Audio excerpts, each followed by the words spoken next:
oleh roh, saudara ya. Hidup dipimpin oleh roh. Ayatnya saudara yang kita akan sama-sama baca sebagai ayat tema kita adalah dalam Galatia 5 ayat 5 ayat 25. Jikalau kita hidup oleh roh, baiklah hidup kita juga dipimpin oleh roh. Ya.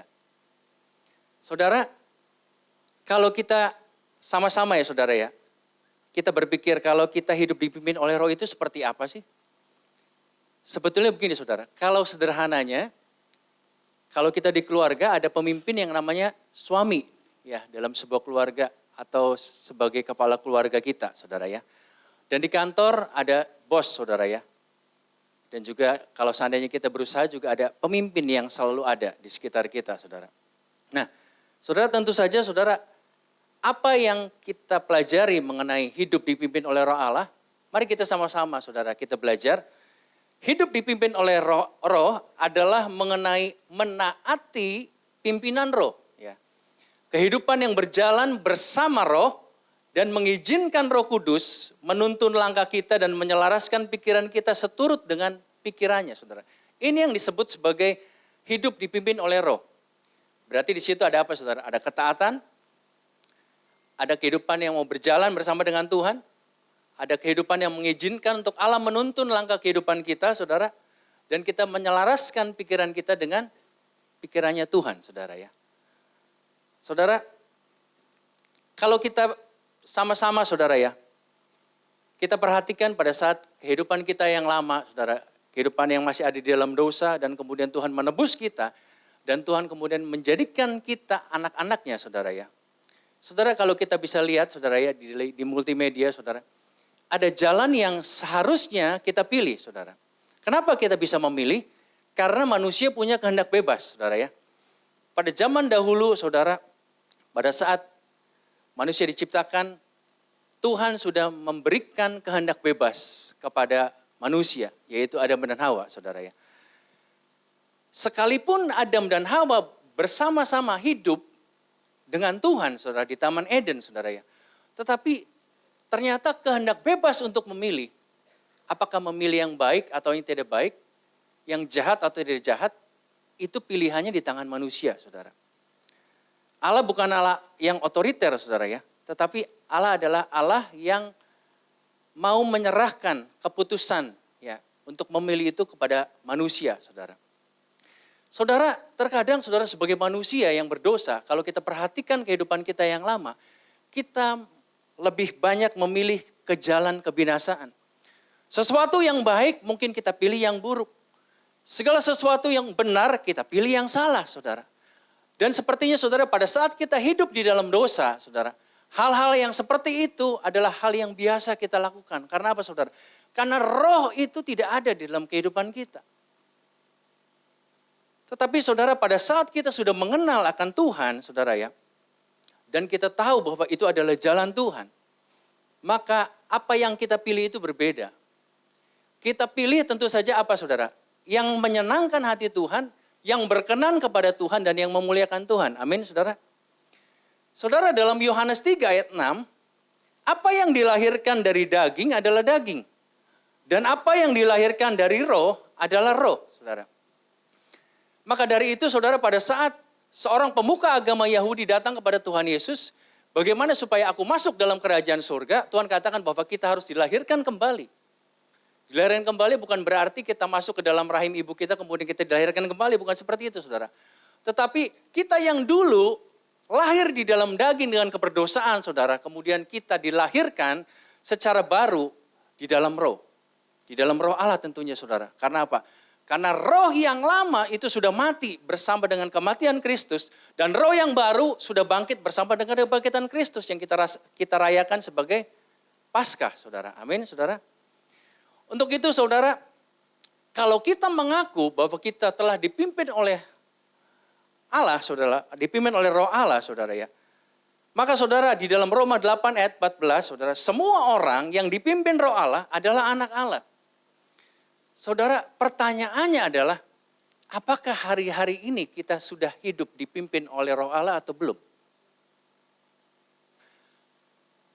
Kalau kita benar-benar sudah dipimpin oleh roh Allah, berarti kita bisa menyatakan diri dengan mantap, saudara ya, bahwa kita adalah anak Allah, saudara. Karena apa, saudara? Kalau kita mau disebut anak Allah, berarti kita harus hidup dipimpin oleh Roh Allah. Kita tidak bisa hidup menurut apa maunya kita, saudara. Tetapi apa maunya Allah. Kita tidak bisa hidup apa yang menjadi keinginan kita, tetapi apa yang menjadi keinginannya Allah. Apa yang menjadi kehendak kita, tetapi apa yang menjadi kehendak Allah. Amin, saudara. Saudara, selanjutnya saudara kita mau sama-sama, saudara ya. Ada satu statement yang berkata begini. Roh Allah tidak akan memimpin Anda pada saat Anda berkata kepadanya, aku akan pergi kemanapun engkau ingin aku pergi. Aku akan melakukan apapun yang engkau ingin aku lakukan, saudara. Kalau kita berkata bahwa Allah adalah pemimpin kita, artinya apa, saudara? Artinya kemanapun Tuhan mengutus kita, kemanapun Tuhan menyuruh kita pergi, kita akan pergi ke arah mana, saudara. Dan pada saat Tuhan ingin kita lakukan apa, saudara, kita lakukan hal itu, saudara. Amin. Itu artinya kita ada di dalam pimpinannya Allah. Mari kita sama-sama, saudara, mengkoreksi diri kita. Apakah selama ini, saudara, kita sudah benar-benar ada di dalam pimpinan Tuhan atau belum, saudara ya? Kalau hal itu belum, saudara, mari kita sama-sama. Kita harus bertobat dan kita harus berbalik dan kita harus menyadari bahwa kita harus hidup dalam pimpinannya Tuhan. Amin, saudara. Saudara, ada satu kisah, saudara, mengenai kisah Filipus dan sida-sida Ethiopia. Nanti saudara bisa baca dalam Kisah Para Rasul 8 ayat 26 sampai 39. Dikisahkan begini, saudara. Pada saat itu, saudara, Filipus ada di dalam satu pelayanan di Samaria, saudara. Di sana ada banyak orang-orang yang disembuhkan dan ada banyak kuasa dan mujizat Allah yang dinyatakan, saudara. Tetapi pada satu ketika, saudara, ada seorang malaikat yang datang kepada Filipus dan kemudian dia berkata, bangunlah Filipus dan engkau akan aku utus untuk pergi. Kemana? Ke Yerusalem. Ke satu jalan sunyi, saudara, Yerusalem menurun ke Gaza, saudara ya. Dan ternyata, saudara, pada saat itu diceritakan ada seorang sida-sida, saudara ya. Sida-sida ini adalah seorang pembesar, seorang yang memegang perbendaraan kerajaan, saudara. Ya. Dan ini adalah perbendaharaannya ratu daripada Ethiopia, saudara ya. Pembesar yang mempunyai satu posisi yang disegani, saudara ya. Dan lalu apa yang terjadi, saudara? Ternyata pembesar ini adalah orang yang juga beribadah kepada Tuhan. Dia habis dari perjalanan ke Yerusalem dan kemudian dia mau pulang. Dan dia melewati jalan ke Gaza itu, saudara. Dan kemudian roh menuntun Filipus untuk kemudian menghampiri kereta daripada pembesar ini, saudara. Dan kemudian pada saat itu Filipus bertanya, apa yang kau sedang baca? Ya. Lalu kemudian dia bertanya lagi, apakah engkau mengerti, saudara? Ternyata pembesar Ethiopia ini sedang membaca kitab Yesaya. Dan dia pun sebenarnya tidak mengerti apa maksud daripada firman Tuhan ini, saudara. Ternyata, saudara, ada roh yang menuntun Filipus untuk kemudian bisa menghampiri pembesar Ethiopia ini yang Roh Kudus tahu bahwa pembesar ini sebetulnya adalah anak Tuhan yang haus akan Tuhan, yang membaca firman Tuhan tapi nggak ngerti, saudara ya. Lalu kemudian pembesar ini berkata bahwa aku tidak mengerti karena tidak ada yang memberitahukannya kepadaku. Kemudian dia mempersilahkan untuk Filipus itu naik dan dia kemudian membahas ya akan firman Tuhan itu yang dari Yesaya, saudara. Ternyata kitab Yesaya itu adalah kitab yang berbicara mengenai penderitaan Tuhan Yesus. Di mana domba dibawa ke pembantaian seperti anak domba yang keluh, yang siap untuk digunting bulunya dan kemudian pasrah, saudara ya. Saudara, kemudian sida-sida ini dia bertanya, sebetulnya apa maksud daripada firman Tuhan ini? Dan kemudian singkat cerita, saudara, Filipus berkata bahwa yang dikisahkan dalam Yesaya ini adalah Tuhan Yesus. Kemudian secara gamblang dia menceritakan tentang kisah kehidupan Tuhan Yesus. Dia mati dan kemudian dia bangkit, saudara. Dan kemudian saudara, apa yang terjadi saudara? Yang terjadi adalah pada saat sida-sida ini sudah mengerti akan kebenaran firman Tuhan, dia secara mantap pada saat dia melihat ada air di tengah jalan saudara, dia kemudian berkata bahwa apakah boleh aku untuk dibaptis saat ini juga? Lalu kemudian Filipus berkata, kalau memang itu adalah imanmu, engkau sudah percaya, mari kita akan baptis gitu ya. Dan ternyata saudara setelah dibaptis, sekonyong-konyong saudara roh itu kemudian membawa Filipus hilang dari hadapan sida-sida itu saudara. Saudara bayangkan saudara ya, pada saat dia dibaptis, dia ditenggelamkan, kemudian sida-sida itu keluar, kemudian dia melihat Filipusnya udah gak ada saudara. Saudara ternyata saudara, orang yang hidup di dalam pimpinan Tuhan saudara ya, akan mengikuti apa yang dikehendaki oleh Tuhan. Benar gak saudara? Kalau Tuhan menghendaki bahwa kita harus menghampiri seseorang yang Tuhan taruhkan, saudara. Mari kita hampiri dia, saudara. Karena apa, saudara?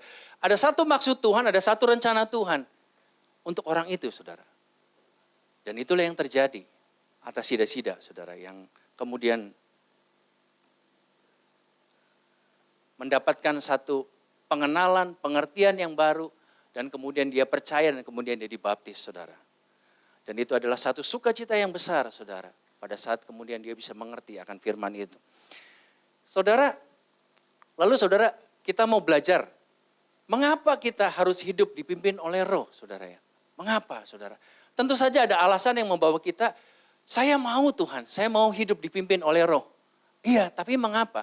Yang pertama, saudara, alasannya adalah agar kita dimerdekakan dalam Kristus. Ya. Tentu saja, saudara, kalau kita mengambil jalan kita sendiri, saudara. Jalan kita adalah jalan yang menuju kebinasaan. Tetapi pada saat kita memilih jalan Tuhan, saudara, jalan itu adalah jalan yang menuju kehidupan. Roma 8 ayat 2, firman Tuhan katakan begini, roh yang memberi hidup telah memerdekakan kamu dalam Kristus dari hukum dosa dan hukum maut. Tentu saja saudara, pada saat kita berkubang dalam dosa, kita nggak bisa melepaskan diri kita, dan kita sepertinya tidak ada harapan, saudara. Tuhan yang adalah Tuhan dengan penuh kasih, dengan pengorbanannya, lalu kemudian menghampiri kita, mengangkat kita dari lumpur dosa, saudara. Dan kemudian dia menebus kita dengan darahnya yang mahal, saudara. Supaya apa, saudara? Supaya kita diselamatkan. Supaya kita hidup di dalam kerajaan sorga, bukan menuju satu kebinasaan, saudara. Lalu apalagi, saudara? Agar kita memikirkan hal-hal yang dari roh. Dalam Roma 8 ayat 5 firman Tuhan katakan begini, sebab mereka yang hidup menurut daging memikirkan hal-hal yang dari daging.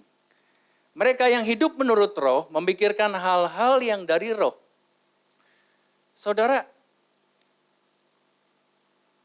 hidup yang dipimpin oleh roh akan membawa kita hidup sesuai dengan roh Tuhan. Amin, saudara. Tentu saja, saudara, pada saat kita memilih untuk berjalan di dalam roh, mengikuti apa kata roh, saudara, maka kita akan bisa mengalahkan kedagingan itu, saudara. Kedagingan itu begitu kuat kalau kita hidup di dalam manusia lama kita. Manusia yang berdosa, tetap kita lakukan dosa yang sama di masa yang lalu, saudara. Sekalipun kita sudah ditebus oleh Tuhan dan kita katakan bahwa kita sudah diselamatkan, bahkan sudah dibaptis, bahkan sudah melayani. Tetapi saudara, apakah itu merupakan satu jaminan bagi setiap kita bahwa kehidupan kita kemudian adalah kehidupan yang menurut roh atau menurut daging, saudara?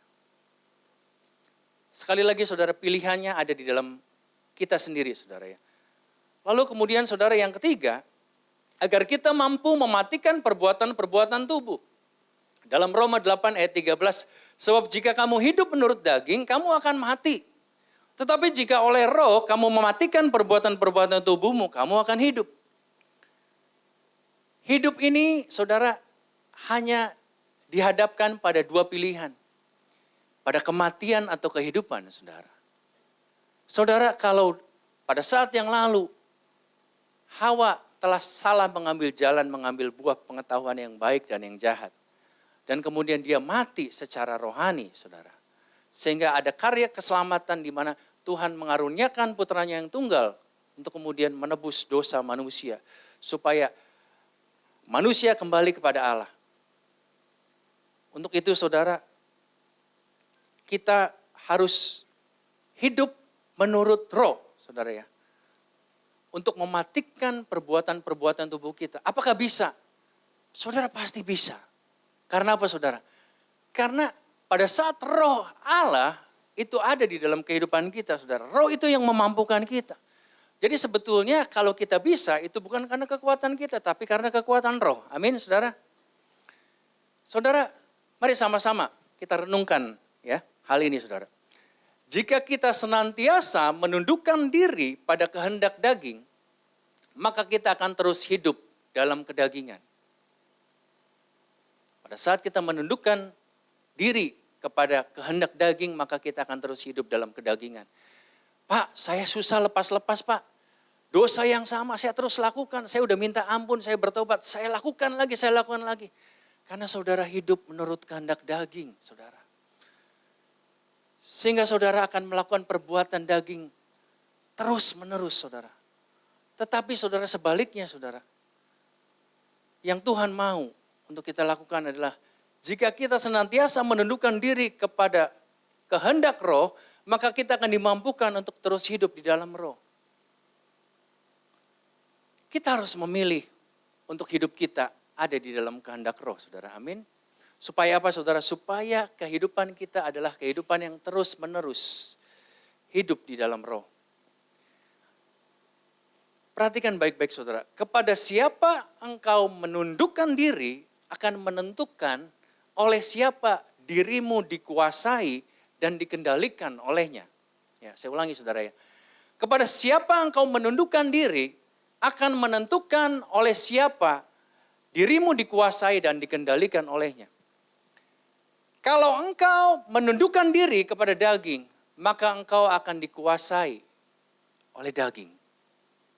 Tetapi pada saat engkau memilih roh, saudara, maka engkau akan dikuasai oleh roh, saudara.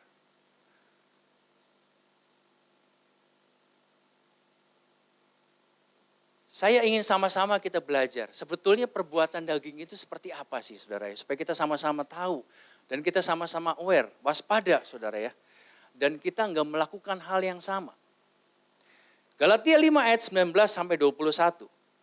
Perbuatan daging telah nyata, yaitu percabulan, kecemaran, hawa nafsu, penyembahan berhala, sihir, perseteruan, roh pemecah, kedengkian, kemabukan, pesta pora dan sebagainya.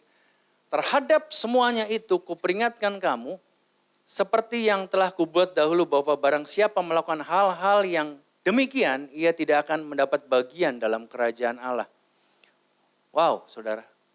Ternyata saudara, kalau kita masih hidup dalam perbuatan daging kita, saudara, kita belum tentu loh untuk mendapat bagian dalam kerajaan Allah. Saudara harus sadar akan hal ini, saudara. Dan saudara harus coba lihat, apakah pada saat ini saudara-saudara masih melakukan hal-hal yang adalah perbuatan daging ini atau enggak, saudara? Kalau dari list yang ada, saudara, ada hal-hal tersebut yang mungkin kita masih lakukan, saudara. Artinya apa, saudara? Artinya kita harus bertaubat, saudara. Supaya apa, saudara? Supaya kita mendapat bagian dalam kerajaan Allah, saudara. Tentu saja, saudara, ada bagian Allah yang menyelamatkan. Tetapi ada bagian kita agar kita bisa diselamatkan. Amin, saudara. Ada bagian Allah yang menyelamatkan, tetapi ada bagian kita agar kita bisa diselamatkan, saudara. Ini bukan berarti bahwa keselamatan itu adalah hasil usaha manusia. Enggak, saudara. Tetapi ini firman Allah, di mana kita harus melakukan bagian kita. Sebagai tanda apa? Bahwa kita adalah anak-anak Allah. Kita adalah orang-orang yang takut akan Allah. Kita adalah orang-orang yang mentaati firman Allah, saudara. Nah, saudara, ketika engkau menundukkan diri pada perbuatan dagingmu, maka dirimu akan dikuasai dan dikendalikan olehnya. Dengar baik, saudara, pada saat engkau menundukkan diri pada perbuatan daging yang masih engkau lakukan, maka engkau akan dikuasai dan dikendalikan olehnya. Maka enggak heran, saudara, Sepertinya saudara, dosa itu begitu mengikat. Dosa itu begitu kuat. Sepertinya kita tertawan, sepertinya kita terbelenggu, sepertinya kita nggak bisa untuk melepaskan saudara. Karena apa saudara? Karena memang kita menundukkan diri pada perbuatan daging. Maka kita nggak akan pernah lepas. Tapi kalau kita menundukkan diri pada perbuatan roh saudara, maka roh itu yang akan membebaskan kita. Roh itu yang akan memerdekakan kita. Amin saudara. Oke, sekarang saudara, pada saat kita sudah belajar saudara, bahwa kehidupan yang dipimpin oleh roh adalah kehidupan apa yang Tuhan mau untuk kita lakukan saudara. Dan seharusnya kita lakukan. Lalu kemudian cara hidup yang seperti apa yang kemudian disebut adalah cara hidup yang dipimpin oleh roh. Cara hidup yang pertama adalah hidup yang melakukan kehendak Allah. Saudara, ternyata Tuhan Yesus memberikan satu teladan, satu contoh bagi setiap kita pada saat kemudian Tuhan Yesus melayani. Tuhan Yesus ada di muka bumi ini saudara. Apa yang Tuhan Yesus lakukan? Tuhan Yesus sendiri katakan begini, makananku ialah melakukan kehendak Dia yang mengutus aku dan menyelesaikan pekerjaannya. Artinya apa saudara? Kehendak Allah adalah satu prioritas di mana Tuhan Yesus melakukan bagian pelayanannya pada saat Dia ada di dunia saudara.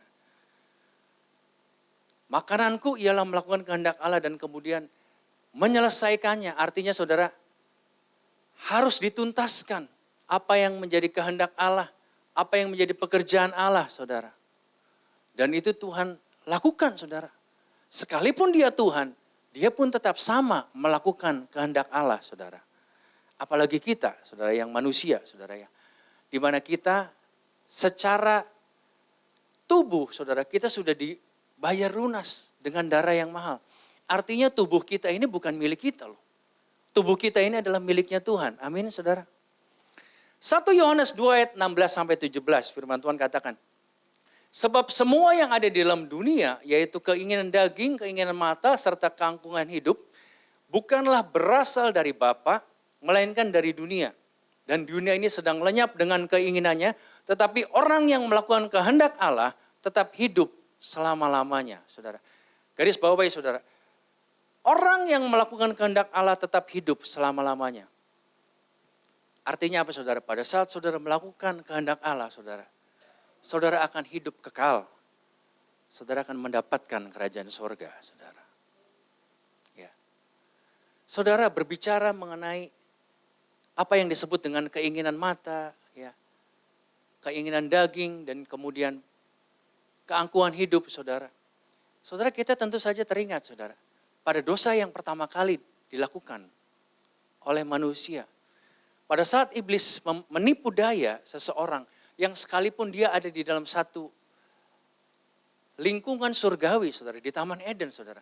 Dan roh Allah diam ada di dalam Taman Eden saudara. Tetapi iblis pun memang diizinkan Tuhan untuk mencobai. Dan kemudian Hawa dicobai iblis. Iblis berkata begini, sekali-kali engkau tidak akan mati pada saat engkau memakan buah itu. Tetapi pada saat engkau memakannya, maka engkau akan sama seperti Allah, tahu apa yang baik dan yang jahat. Ada dua dosa di situ saudara. Kalau kita berbicara mengenai keinginan mata dan keangkuhan hidup. Keinginan mata berbicara mengenai apa yang dilihat. Wanita itu melihat bahwa buah itu baik kelihatannya. Kemudian keangkuhan hidup adalah pada saat kemudian iblis berkata bahwa pada saat engkau memakannya engkau akan sama seperti Allah. Tahu apa yang baik dan yang jahat. Artinya ada satu keangkuhan. Aku juga mau seperti Allah. Itulah yang kemudian bisa menarik kita kepada dosa. Kejatuhan manusia di dalam dosa. Karena bermula dari keinginan mata dan juga dari keangkuhan hidup saudara. Saudara berbicara mengenai keinginan mata, saudara. Iblis juga pernah mencobai Tuhan Yesus pada saat Tuhan Yesus telah berpuasa 40 hari, 40 malam, saudara ya. Saat itu Tuhan Yesus sudah dipenuhi oleh roh Allah, saudara ya. Nah, pada saat itu iblis membawa Tuhan Yesus ke gunung yang paling tinggi untuk melihat, memperlihatkan seluruh kerajaan Allah. Seluruh kerajaan dunia maksudnya saudara ya. Seluruh kerajaan dunia yang ada saudara. iblis memperlihatkan. Artinya apa saudara? Iblis mencobai ya, sama saudara ya, dengan keinginan mata dan dengan keangkuhan hidup saudara. Aku akan memberikan semuanya ini asal engkau sujud kepadaku, kata iblis kepada Tuhan Yesus. Saudara hati-hati saudara ya, terhadap keinginan mata. Apa yang kau lihat, ya kan ada orang berkata bahwa dari mata turun ke hati saudara ya. Benar saudara ya. Makanya hati-hati saudara. Hati-hati terhadap mata kita saudara ya. Kalau kita salah melihat ya, kalau kita mengingini sesuatu karena kita melihat, kita akan jatuh dalam dosa. Dan pada saat keangkuhan hidup, kesombongan, ya, keegoisan, saudara, keakuan kita, itu menguasai kita, maka kita akan jatuh dalam dosa. Dan tentu saja di samping itu ada perbuatan-perbuatan daging yang kita lakukan, saudara. Keinginan-keinginan daging itu, saudara. Oke, yang selanjutnya, saudara, cara hidup dipimpin oleh roh adalah yang kedua, hidup yang berubah dan berbuah bagi Allah, saudara. Hidup yang berubah dan berbuah bagi Allah. Pertanyaannya adalah, seberapa banyak dan seberapa lama kita kenal akan Tuhan? Itu bukanlah sesuatu yang kemudian menjadi jaminan bahwa kita menjadi orang Kristen yang baik, saudara. Orang Kristen yang benar. Tetapi saudara, seberapa lama dan seberapa banyak kau mengenal tentang Tuhan, seberapa besar dan seberapa banyak hidupmu berubah. Mari kita cek pribadi kita, saudara. Kita mungkin sudah kenal Tuhan puluhan tahun, saudara. Mungkin sudah kita Kristen sejak lahir, saudara. Tetapi apakah kemudian kehidupan kita berubah dari yang dahulu kita belum mengenal Tuhan, sampai saat ini kita mengenal Dia, saudara. Tentu saja, saudara, perubahan adalah sesuatu yang datangnya dari diri kita, saudara. Bukannya kita nggak mampu, tapi kadang-kadang kita nggak mau, saudara. Sekali lagi, saudara, perubahan itu adalah sesuatu yang bukan atas kekuatan kita. Tetapi pada saat kita menundukkan diri kepada roh, saudara, maka roh itu akan memampukan kita untuk kemudian kita bisa ya, hidup di dalam roh. Ya. Saudara, dalam Roma 12 ayat 2, janganlah kamu menjadi serupa dengan dunia ini, tetapi berubahlah oleh pembaruan budimu. Artinya setiap budi kita, ya, pikiran kita, perasaan kita, kehendak kita, saudara, itu harus berubah, saudara. Harus dibaharui dari hari ke hari, saudara. Supaya apa, saudara? Supaya semakin serupa dengan Kristus. Sehingga kamu dapat membedakan manakah kehendak Allah, apa yang baik, yang berkenan kepada Allah, dan yang sempurna. Terkadang kita nggak bisa membedakan apa yang baik, apa yang merupakan kehendak Allah, saudara. Karena apa, saudara? Karena kita berjalan kepada pikiran kita sebagai manusia, bukan kepada pikiran Kristus, saudara. Saudara, kalau kita, Tuhan mau untuk supaya kita berubah, saudara. Tentu saja, saudara, kebaikan itu ada untuk kita sendiri. Amin, saudara. Tentu saja, saudara, kehidupan kita akan menjadi kesaksian bagi banyak orang. Bahwa kalau kita dikatakan sebagai kita adalah orang-orang Kristen. Dan Tuhan ingatkan dalam surat Paulus bahwa kita adalah suratan yang terbuka. Artinya apa, saudara? Kita dilihat orang, kehidupan kita dinilai orang, saudara. Kehidupan kita bisa dibaca sebagai satu surat yang terbuka. Dan pada saat kemudian kita melakukan pekerjaan baik, dan orang melihat kita, maka dia akan mempermuliakan nama Bapa di sorga. Amin. Saudara, berbicara mengenai berbuah, saudara ya. Matius 22 ayat 33, firman Tuhan katakan begini, jikalau suatu pohon kamu katakan baik, maka baik pula buahnya. Jikalau satu pohon kamu katakan tidak baik, maka tidak baik pula buahnya. Sebab dari buahnya pohon itu dikenal. Nah sekarang saudara, pertanyaannya, kalau kita adalah anak-anak Allah, apakah kemudian kita dikenal sebagai anak-anak Allah yang benar? Anak-anak Allah yang baik, saudara. Apakah kita sudah dikenal seperti itu, saudara? Tentu saja, saudara, pohon kita adalah pohon kehidupan, yaitu Tuhan Yesus. Apakah kehidupan Kristus sudah tercermin dalam kehidupan kita? Dan kemudian buahnya itu nyata, saudara. Orang lain bisa rasakan. Ya.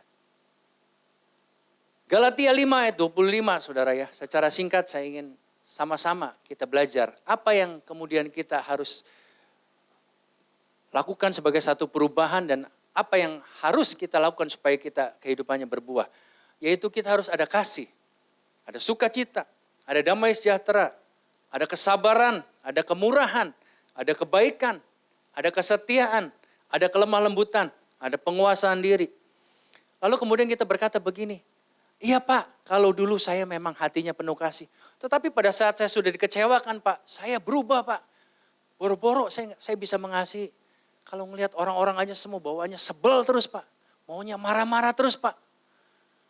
Saudara, sekali lagi saudara, artinya saudara hidup saudara belum berubah.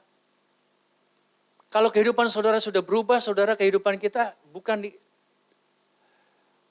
tergantung sama keadaan saudara. Keadaan di luar boleh kemudian mempengaruhi ya kondisi kita. Tetapi apa yang kita lakukan sebagai satu keputusan, yaitu apa yang ada di dalam kita saudara. Kita memilih tetap untuk mengasihi saudara, sekalipun dikecewakan. Kita memilih mengampuni sekalipun sudah dikhianati saudara. Itu yang Tuhan mau dan kalau kita benar-benar saudara kehidupan kita sudah berbuah saudara, maka kita akan bisa dilihat orang. Kita bisa lebih sabar, kita bisa lebih murah hati, kita bisa lebih baik, kita dikenal sebagai seorang yang setia. Kita sebagai orang yang menguasai diri kita, saudara. Untuk itu saudara, mari sama-sama saudara. Kita harus merelakan dan menyerahkan diri kita. Menundukkan diri kita saudara untuk dipimpin oleh Roh Allah. Yang mau katakan amin. Saudara sebagai satu konklusi saudara ya. Saya ingin ulang kembali mengapa kita harus hidup dipimpin oleh Roh. Yaitu yang pertama adalah agar kita dimerdekakan dalam Kristus. Lalu yang kedua adalah agar kita memikirkan hal-hal yang dari Roh. Yang ketiga adalah agar kita dimampukan untuk mematikan perbuatan-perbuatan tubuh. Lalu kemudian cara hidup dipimpin oleh Roh. Yang pertama adalah hidup yang melakukan kehendak Allah. Dan yang kedua adalah hidup yang berubah dan berbuah bagi Allah. Kalau kita mau sama-sama lakukan hal ini, mari kita sama-sama katakan amin. Mari angkat tangan kita tinggi-tinggi saudara. Lalu turunkan katakan yes. Kita pasti bisa. Kita pasti mampu.